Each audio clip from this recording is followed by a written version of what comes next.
भाजपाइयों को भ्रमित किया जा रहा है, सारे भाजपाइयों को अफीम खिला दी है, तो मैं अपने देश के किसान और अपने देश के जवान के साथ गद्दारी नहीं कर सकता। और ये 3 कानून हैं,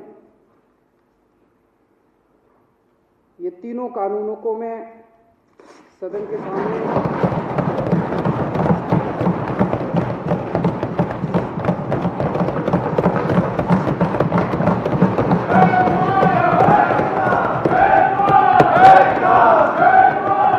ये कानून किसानों के लिए नहीं बनाए गए, ये कानून भारतीय जनता पार्टी के चुनावों की फंडिंग कराने के लिए बनाए गए। अंग्रेजों से बदतर मत बनो। हमारे वकील ने खड़े होकर कहा जी इसके लिए केंद्र सरकार जिम्मेदार है। आज अगर अभी केंद्र सरकार 1 घंटे में इनकी मांग मान ले, धरना उठ जाएगा। मैं केंद्र सरकार वाले को कहना चाहता हूं, तुम भी किसानों के वकील बनो, करोगे दलालों की वकालत करोगे। अध्यक्ष महोदय, अंग्रेजों के समय एक ऐसा ही आंदोलन हुआ था 1907 में। उस आंदोलन का नाम था पगड़ी संभाल जट्टा। पंजाब में आंदोलन हुआ था, बिल्कुल हूबहू ऐसा ही आंदोलन। वो आंदोलन भी 3 कानूनों के खिलाफ था। उस वक्त भी अंग्रेज सरकार ने कहा था थोड़े अमेंडमेंट कर देते हैं। कई राउंड्स ऑफ डिस्कशन हुए थे। अंग्रेज सरकार ने कहा कि इसमें थोड़े बदलाव कर देते हैं, लेकिन किसान डटे हुए थे कि हमें तीनों कानून वापस करवाने हैं, और अंत में अंग्रेजों ने तीनों कानून वापस लिए थे। मैं सोच रहा था कि भगत सिंह ने क्या इसी बात के लिए कुर्बानी दी थी कि जब देश आज़ाद होगा तो अपनी सरकारों के खिलाफ भी इसी किस्म से आंदोलन करने पड़ेंगे। आज़ाद भारत के अंदर भी इतने लोगों को अपनी जान कुर्बान करनी पड़ेगी। आज कितने किसान हमारे सिंघू बॉर्डर के ऊपर सुप्रीम सैक्रिफाइस दे रहे हैं। एक एक किसान भगत सिंह बन के वहां पे बैठा हुआ है। केंद्र सरकार कह रही है कि किसानों को कानूनों का फायदा समझ नहीं आता। तो केंद्र सरकार ने अपने सारे बड़े दिग्गज नेता, जितने बड़े बड़े इनके नेता हैं, उनको उतारा है कि समझाओ, और वो समझा रहे हैं। आज योगी आदित्यनाथ जी, जो भारतीय जनता पार्टी के बहुत बड़े नेता हैं, उत्तर प्रदेश के मुख्यमंत्री हैं, वो टीवी में आ रहा था, शायद बरेली में 20,000 किसानों की रैली उन्होंने की।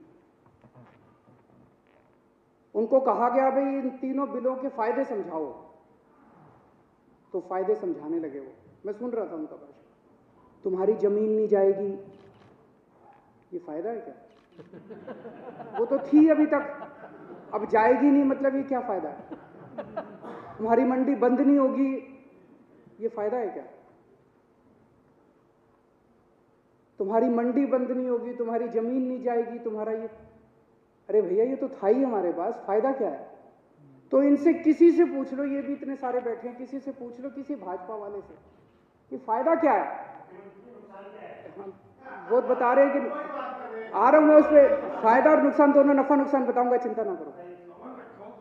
तो इनसे किसी से पूछो भाजपा वाले से फायदा क्या है, तो सारे जनों को एक लाइन रटा रखी है, किसान अब अपनी फसल पूरे देश में कहीं भी बेच सकता है। यही कहते हैं ना ये।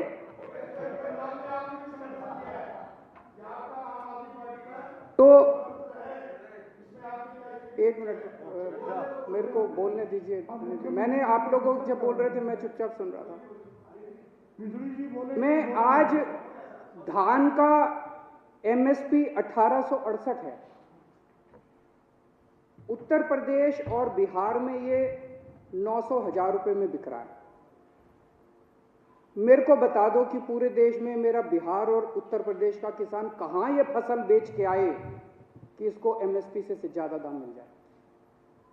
हवा में बात करने से क्या फायदा है? कहीं भी बेच लो, कहीं भी बेच लो। अरे कहां बेच लें, बताओ तो सही।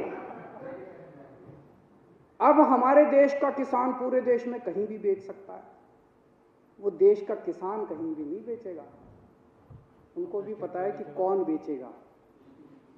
उनसे पंजाब में खरीदेगा, उत्तर प्रदेश में उनसे 800 रुपए में बेच के वही बड़े बड़े पूंजीपति इतनी महंगाई कर देंगे कि वो पूरे देश के अंदर इसको महंगा बेचेंगे। ये किसानों के बेचने के लिए कानून नहीं बनाया गया। तो कहा जा रहा है कि किसानों को भ्रमित किया जा रहा है। किसानों को भ्रमित नहीं किया जा रहा, भाजपाइयों को भ्रमित किया जा रहा है।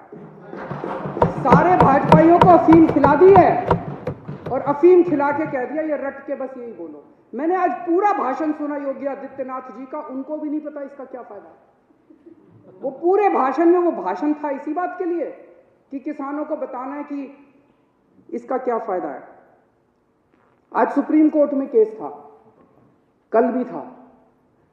हमारे वकील ने सुप्रीम कोर्ट में खड़े होकर कहा कि किसानों की मांगे जायज हैं, किसानों की मांगे मानी जानी चाहिए। केस इसलिए था कि दिल्ली के बॉर्डर के ऊपर किसान बैठे हैं, इसलिए ट्रैफिक की दिक्कत हो रही है। हमारे वकील ने खड़े होकर कहा जी इसके लिए केंद्र सरकार जिम्मेदार है। आज अगर अभी केंद्र सरकार 1 घंटे में इनकी मांग मान ले, धरना उठ जाएगा। धरना क्यों नहीं उठ रहा? धरना इसलिए नहीं उठ रहा केंद्र सरकार नहीं करने दे रही। तो केंद्र सरकार का वकील बोलता है कि ये दिल्ली सरकार का वकील तो किसानों का वकील बन के बना हुआ है। मैं केंद्र सरकार वाले को कहना चाहता हूं, तुम भी किसानों के वकील बनो, तुम भी किसानों का काम किसके लिए करो। किसान इस देश का निर्माता है और अगर किसानों की वकालत नहीं करोगे तो किसकी वकालत करोगे? दलालों की वकालत करोगे। एक कई लोग मुद्दा उठा रहे थे कि कोरोना काल में ऑर्डिनेंस क्यों पास किया गया, ऐसी क्या जल्दबाजी थी। अभी यह कानून शायद 70 साल के भारत के इतिहास में पहली बार हुआ होगा कि राज्यसभा के अंदर बिना वोटिंग के वहां पे राज्यसभा अध्यक्ष ने पास करके पास कर दिया, जबकि पूरा हाउस चिल्ला रहा था। जैसे आप यहां बैठे हैं, कई बार हाउस चिल्लाता है, आपने तो कभी बिना वोटिंग के कोई कानून पास नहीं किया। अगर हाउस चिल्लाता है आप 10 मिनट के लिए एडजर्न कर देते हो, फिर दोबारा बैठते हैं, फिर हाउस ऑर्डर में आ जाता है, फिर वोटिंग कराते हैं। पहली बार ऐसा हो रहा है कि बिना वोटिंग के अंदर 3 कानून बस पास कर दिए अध्यक्ष ने और पास हो गए, कोई वोटिंग नहीं कराई गई इसको। ऐसी क्या आफत थी कि ये कानून पास कर दिए गए। पिछले 6-7 साल से आप लोग देख रहे हो कि भारतीय जनता पार्टी ने चुनावों को कितना महंगा कर दिया, कितना पैसा खर्च होता है चुनावों के अंदर, कितना पैसा खर्च होता है।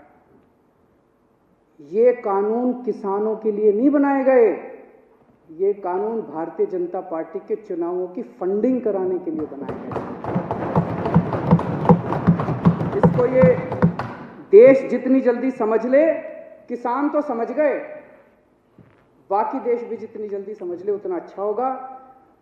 तो अध्यक्ष महोदय, मैं इसका समर्थन करता हूं और ये 3 कानून हैं, ये तीनों कानूनों को मैं सदन के सामने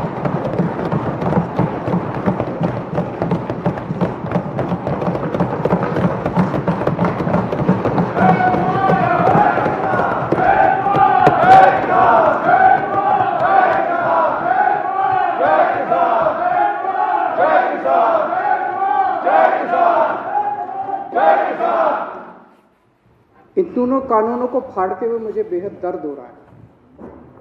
मेरा बिल्कुल मकसद नहीं था इसे फाड़ने का, लेकिन आज जब मेरे देश का किसान सड़कों के ऊपर 2 डिग्री टेम्परेचर के अंदर सड़कों पे सो रहा है और वो तकलीफ में है, तो मैं अपने देश के किसान और अपने देश के जवान के साथ गद्दारी नहीं कर सकता। मैं भी पहले इस देश का नागरिक हूँ, मुख्यमंत्री बाद में हूँ। तो आज इन तीनों कानूनों को ये विधानसभा खारिज करती है और केंद्र सरकार से अपील करती है कि किसानों की बात मानते हुए अंग्रेजों से बदतर मत बनो। अंग्रेजों ने 9 महीने में कानून वापस ले लिए थे, आप कम से कम आज़ादी की इतनी तो इज्जत रख लो कि 20 दिन के बाद अब इन कानूनों को वापस ले लो।